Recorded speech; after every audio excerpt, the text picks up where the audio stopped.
नमस्कार दोस्तों। क्या हालचाल। दोस्तों आज बात करते हैं कि कैसे हर माँ और या क्यों अपने हर माँ अपने बच्चे को कान्हा कहकर पुकारती है प्यार में।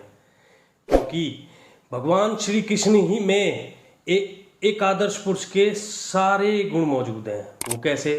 क्योंकि उन्होंने हमें धर्म, लक्ष्य, जीवन, मानव स्वभाव और प्रेम से जुड़ी कई बातें सीखने को मिलती हैं उनसे हमें। भगवान श्री कृष्ण के जीवन में ना संघर्ष भी है, रस भी है, प्यार भी है, झगड़ा भी है, लड़ाई भी है, युद्ध, ज्ञान, भक्ति, सब कुछ है। और उन्होंने बचपन ऐसे जिया ना कि इसी वजह से कि हर माँ अपने बच्चे को प्यार से कान्हा कहकर पुकारती है।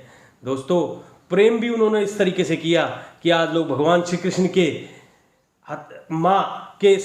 भगवान श्री कृष्ण के साथ राधा का नाम भी लेते हैं। और क्यों? जैसे कि आप सबने देखा भी होगा महाभारत के युद्ध में जब अर्जुन हताश हो गए थे कि भाई मैं युद्ध नहीं करूंगा, तो उन्होंने उसे भगवान श्री कृष्ण ने अर्जुन को गीता का उपदेश देकर न्याय युद्ध का पाठ पढ़ाया था। तो इसी वजह से भगवान श्री कृष्ण के किसी भी प्रसंग को उठा लो आप, हमें उनसे कुछ ना कुछ सीखने को जरूर मिलता है। उसी तरीके से भागवत में भी एक प्रसंग है जिससे हमें यह सीखने को मिलता है कि हमें असफलता से कभी भी निराश नहीं होना चाहिए, बल्कि सफलता के लिए हर अंतिम समय तक हमें प्रयास करना चाहिए। दोस्तों प्रसंग किस प्रकार है कि एक बार भगवान श्री कृष्ण अपने ग्वाल दोस्त थे जो उनके साथ गाय चराने के लिए बहुत जंगल में बहुत दूर निकल गए थे। तो बहुत देर हो गई थी, भाई भूख लगी, तो उन सब लोगों को तो भूख लगी। तो उन्होंने भगवान श्री कृष्ण ने अपने दोस्तों से, ग्वालों से कहा कि भाई जाओ, पास ही में ही एक यज्ञ का आयोजन हो रहा है, वहाँ से जाकर उन ब्राह्मणों से कुछ भोजन मांग लाओ। तो उनके दोस्त ग्वाल जो वहाँ ब्राह्मणों के पास गए, तो ब्राह्मणों से जाकर उन्होंने कहा, दोस्तों ने, कि भाई नंद पुत्र श्री कृष्ण को भूख लग रही है, तो कुछ भोजन हमें दे दो।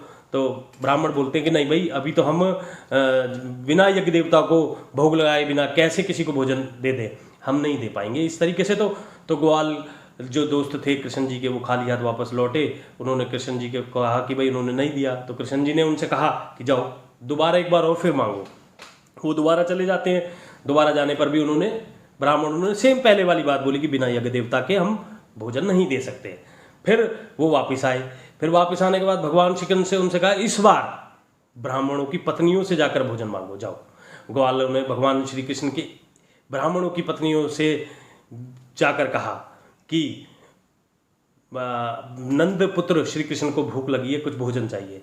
तो इस बात पर जब ब्राह्मणों की पत्नियों ने सुना कि भगवान श्री कृष्ण को भूख लगी है, तो ब्राह्मण की पत्नियां भोजन लेकर खुद नंद कृष्ण भगवान के पास आईं और उन्हें भोजन दिया।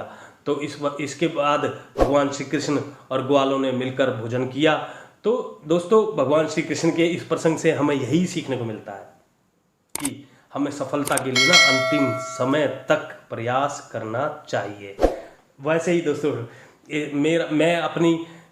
मेरी वीडियो को आप लाइक करते हो नहीं करते हो, मैं अपना प्रयास करता रहूँगा। धन्यवाद।